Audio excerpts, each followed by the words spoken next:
I knew you would click Stand By No Stay. Trust me, it's a decent one. The initial scene includes a memorial service chief, Elliot Minister, who possesses a memorial service home as a piece of his everyday schedule. He readies the carcasses for their memorial service while conversing with them delicately. At present, he is seen setting up the body of an old piano educator. We then trim to a center teacher, a tailor who is having sex with her sweetheart Paul. Fortunate Paul, in spite of the heartfelt setting, she doesn't appear to be getting a charge out of it by any stretch of the imagination. Later, while showering, Paul asks about the matter. Yet she demands that she's fine, however, her demeanor expresses the contrary.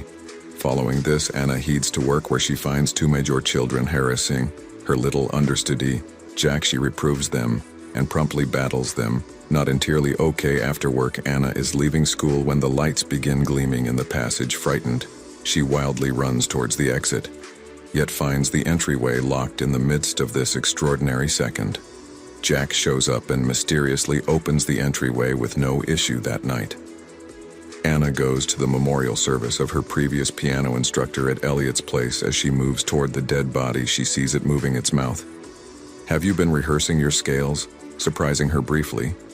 Yet after having another glance, she views that as it's generally expected, and understands that it probably been her creative mind. Soon thereafter, Anna goes to meet Paul at an extravagant eatery for supper. During this, he enlightens her concerning his advancement to the organization's base camp.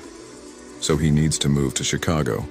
He then, at that point, takes out a ring from his pocket, planning to propose to her and take her alongside him. Yet before he can do so, Anna begins contending, as she feels that he will say a final farewell to her.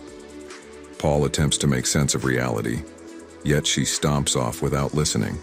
She drives off in a condition of trouble, and in the midst of the weighty downpour, winds up getting into an auto collision. In the following scene, we see Anna on a treating table in the memorial service home, with a pale face and an injury on her temple. Not long after, Elliot strolls in and begins setting up her, as he continues to strip her. Anna wakes up and asks where she is. Elliot, with an astonishing tranquility, answers that she's in the burial service home and that she's dead. He further advises her that she slammed into a truck stacked with metal lines, making her kick the bucket. 8 hours prior, befuddled, unnerved Anna actually doesn't really accept that she's dead regardless of the memorial service chief's consolations, that she's simply on the move to eternity. In the meantime, Paul awakens in his home and endeavors to contact his better half, various times anyway. Anna's effects are presently with Elliot, who dismisses the call and places them in a capacity storeroom along close by, the possessions of different bodies unfit to find her any place. Paul goes to her mom's home to ask about her whereabouts. Much to his shock, Mother uncovers about the sad mishap that prompted her destruction. Moreover, she faults him for giving her drive access. Such terrible weather conditions back in the burial service home. Elliot fastens Anna's injuries, and she's baffled that she isn't feeling torment. She asks about this, yet he disregards her and infuses her with an imaginary medication called hydronium bromide. Obviously, it has brother in the name, which she cases will loosen up her muscles. Sometime later, Anna's wheelchair-bound mother shows up at the memorial service home to see her in a crying voice. She converses with Anna's body, asking who will deal with her currently prior to withdrawing. She requests that Elliot turn her hair to its regular variety brown.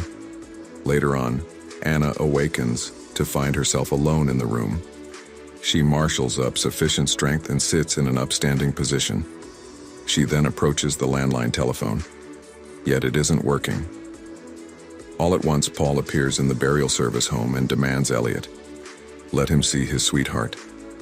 Notwithstanding his distress, the memorial service chief doesn't give him access, since he has no legitimate connections to her hearing Paul's voice. Anna shouts and beats on the entryway, yet her endeavors slip through the cracks. Paul then goes to the police headquarters to meet his companion Tom, with the expectation that he can effectively let him inside the memorial service home anyway. Another cop illuminates him that Tom has gone for his watch obligation and will be back soon. Until that time, Paul enters the police sees and sits inside Anna's destroyed vehicle. During this, he has a dream of his sweetheart companion, which is unexpectedly intruded on by Tom's hand. Paul entreats him to effectively work with his entrance to see Anna.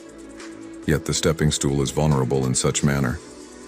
Then again, Anna meanders around the room and finds another body lying on the table. Do you want to see part 2 of this video? Subscribe to the channel and comment part 2. Thanks for watching. I would see you at part 2.